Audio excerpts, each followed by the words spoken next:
Greetings and welcome back, spiritual entrepreneurs, visionary leaders, and conscious or for-purpose business founders. However you self-describe yourself, welcome to this second video in our two-part series covering the entrepreneurial journey.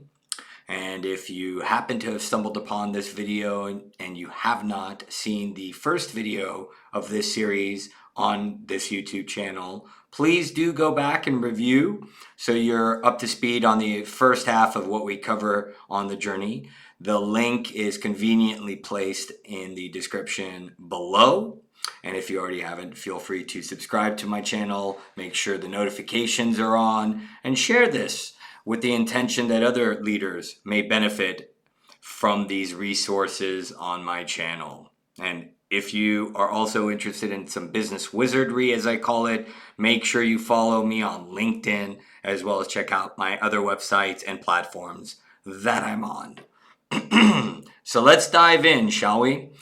In the first video, we left off on exploring the techniques and methods for what we call downloading or attuning to the higher dimensional information that our superconsciousness or higher self may have.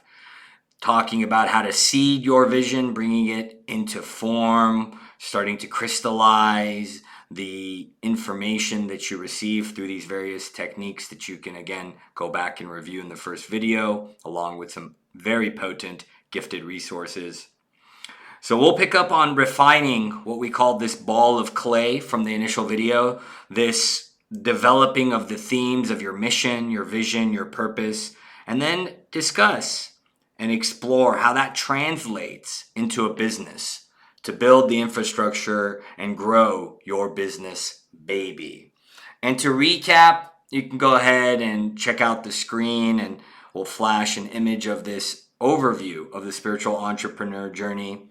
And really the focus of this video is going to be the third and fourth stage, to actualize or build out your infrastructure and the foundations to further develop the elements and really what we will call designing your business blueprint. And then we'll move on to talking about the proactive ways to ensure that there's sustainable growth, how to anticipate and account for the growing pains that businesses normally have, and to nurture and expand your proverbial business baby.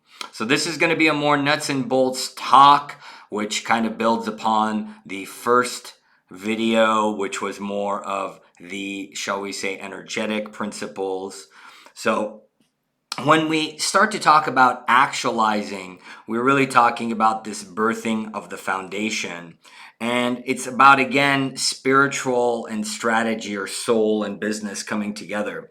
So where we left off was starting to see the theme and the development of these things, such as the mission, your vision, your purpose, your values, and some tenets that started to crystallize. I gave some book recommendations, and one of them in particular will start us off today in this notion of The Purple Cow Effect, a book by Seth Godin.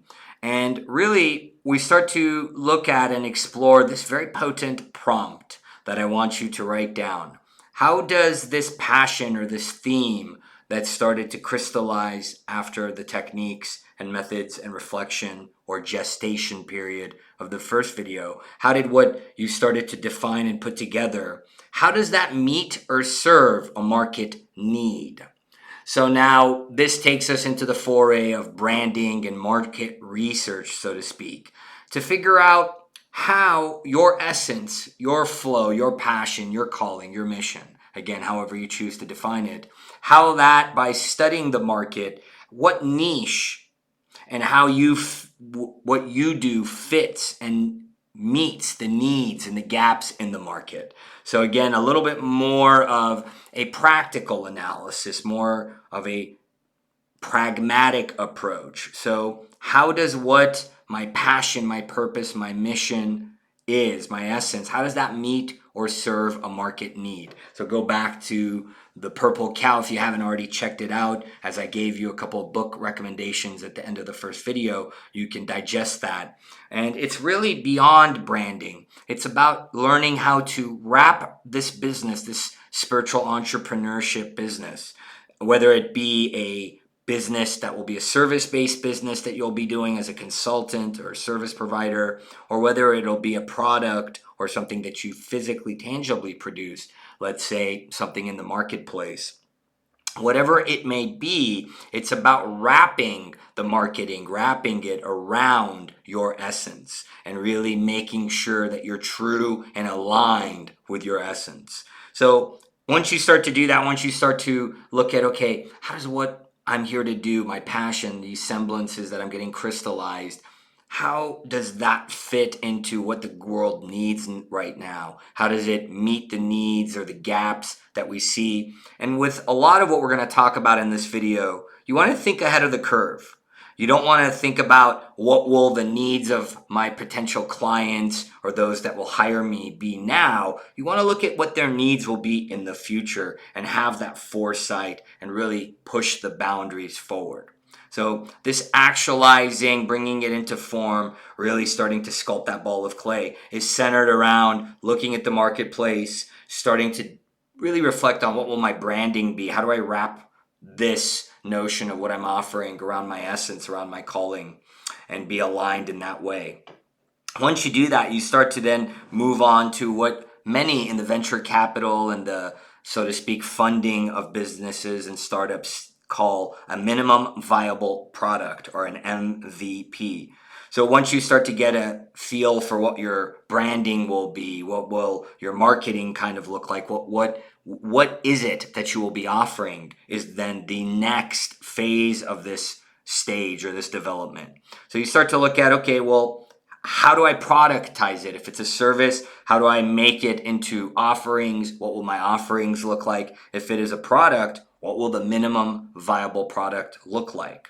So this is more about translating this into a package or a definable product and packaging this into that MVP. Now, why an MVP? Because the efficiency of it is such that you don't want to spend too much money, or as they say, most startups are bootstrapping or going on a very thin budget.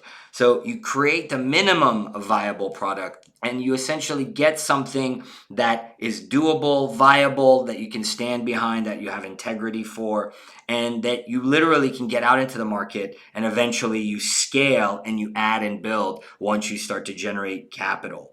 All right. So when you're doing this analysis, the same thing as the first video applies. And maybe the analysis is the wrong phrase, to be more precise.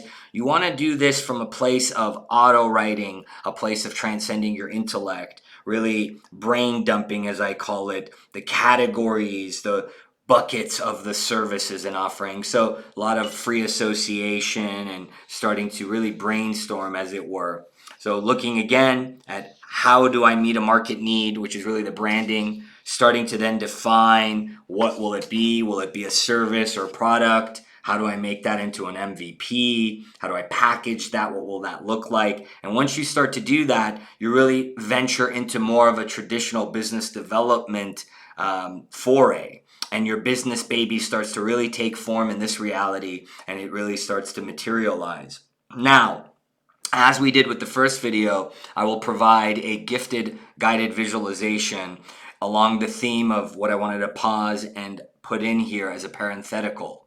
With all of this work, we want to push the boundaries of what's possible. We're not looking to meet, like I said earlier, a need now. We're looking to meet a future need. And we also want to transcend and look beyond our filters, our doubts, our beliefs, if we have any residue of that inner work that we talk about in the first video of this two-part series. So the gifted video that you can stay tuned till the end of this second video, and there will be a link that you can see on the screen as well as in the description section below. And really the theme of this will be about looking forward and accessing what some call your future self.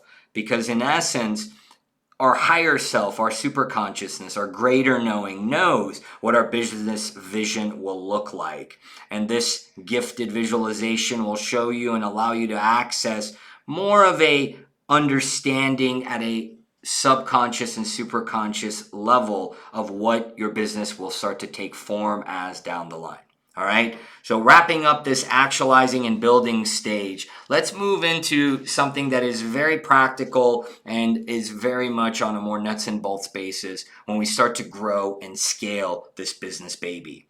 This really relates to two elements: one, financial, and two, legal. In other words, one is the financing, is getting either investments, thinking creatively or outside the box and pushing the boundaries, looking at either angel investors, crowdfunding, grants, or alternative funding arrangements. So that briefly is something that then on this stage, this fourth part where you start to build, grow, and scale, you want to start to look at those avenues. More importantly, at this point, what we're going to focus on for the rest of this video is what are the systems literally the infrastructure you need for your business, not only now to proactively plan ahead. Now, this does enter as a disclaimer, legal foray. I'm not giving legal advice. This is generally speaking. Obviously, you'd want to consult with a lawyer or retain me for a consultation. That information is available. Sorry, I have to give you this formality. So with that being said, this portion of our analysis, we're going to share something that I charge clients for, what I call my legal infrastructure module. You can see it on the screen. And what this is all about is looking at your energetic infrastructure, looking at what it is you'll actually need for your spiritual business, your conscious business, your for-purpose business, however you want to word it, however you define it, or however it comes through for you, whatever it is that is your path and journey. What this is really designed to do, this analysis that we're going to do now, is starting to look at, okay, well, I've done the spiritual or the soul portion of it, the higher dimensional, the 5D, shall we say. Now I need to look at the strategy, the practical, the 3D, and really bring together more of the conscious business management that I'm going to need. Now, with this, before we really get too deep into this module, I want to talk very, very briefly about a very potent tool known as conscious contracts. We won't talk too much about them, and I'll embed in the description below a video talk and some other resources where you can learn more about this. For now, it's important to understand what a conscious contract is. It's essentially a proactive way of really making sure you manage inevitable changes up front, and you create an agreement, a contract that encapsulates everything you need looking forward. Really, this is the best way you can protect your business baby proactively. It is legally wise to do it, and it really at first may seem daunting because you're going to have to look at what we call bug fixes and the inevitable problems that could arise and managing them up front and accounting for them in an agreement. Or as we say, the agreement is only as good as the paper it's written on. So with this being said, you can, if you're interested in learning about this potent tool of conscious contracts, because you'll see as we move to this infrastructure module, you really can use it in various ways. You can look at the description section and some of these links of prior talks I've done and other resources about conscious contracts. So moving on to this home stretch of Haas, what is the infrastructure, the architecture energetically that I need in order to make sure that I am covered both now and as well as I grow and scale this business baby. So looking at this screen, you can look at this legal module that I'm providing for you, complimentary again, to be of service. This is usually something I go over with clients. And again, feel free to reach out and we could pursue a consultation and how I could be of support with some of these Lawyoracle services. And the site will be also below. So let's start at the top, more of a top-down assessment. You want to begin at the beginning. The founders, the owners, people go into business with either friends, family, or lovers oftentimes. So you're really looking at the screen can tell, okay, what is the entity we're going to use? If you're in America, oftentimes it's a corporation. Depending on where you are, what country or jurisdiction, you want to consult with a local lawyer. So this entity gives you protection. It provides extra parameters, extra protection between you and your assets. And then B and C, as you can see under number 1, founders and owners, the real important part, foundational agreement. Here again, this conscious contracts that I allude to, you're going to see it over and over again in this module, the various ways we can use it. Here, you can use it to have an agreement with your founders or co-partners or co-founders and have a dispute resolution plan. How are we going to manage the inevitable changes, the inevitable conflicts? How are we not going to get caught up and lose our business baby in a legal distress or a legal blow up, which I have seen over the 15 years I've been practicing many high stakes mistakes. So you can see a lot of this in the work I do on LinkedIn. I'll again put some of this in the descriptions for ease of reference if you're interested in learning some of the pitfalls that owners and co-founders run into and how you can use conscious agreements and foundational agreements and manage, as this first point talks about. So then you move on to the second. You're going to have to hire people, human capital. What am I going to do with people I'm hiring? Are you going to manage them through what's known often as an employee handbook, some type of a carved out agreement? Again, A and B together will kind of be a conscious contract that you would use with your employee or your contractors and say, hey, this is going to define our relationship and this is what we're going to do if we ever have any conflicts or problems. Being very proactive, it does help keep you out of problems and blowing things up later.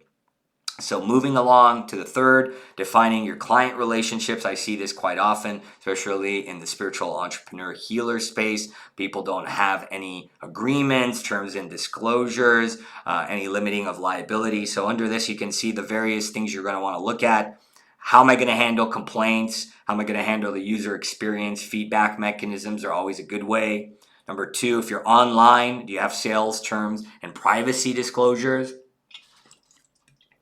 Number three, and most importantly, again, this conscious contracts tool, you see it again, you can limit your liability. If you don't have a service agreement, then if you have a conflict with the client, if they're dissatisfied with the service or the product that you're birthing through, and these things happen even if you have the best of intentions, the best of faith, and even if you're, of the light and love, etc., of that nature, they still happen. Change is the inevitability of life. So on this point, you want to make sure that you have something in place to limit your liability and describe what will happen in these inevitable instances and manage for them proactively.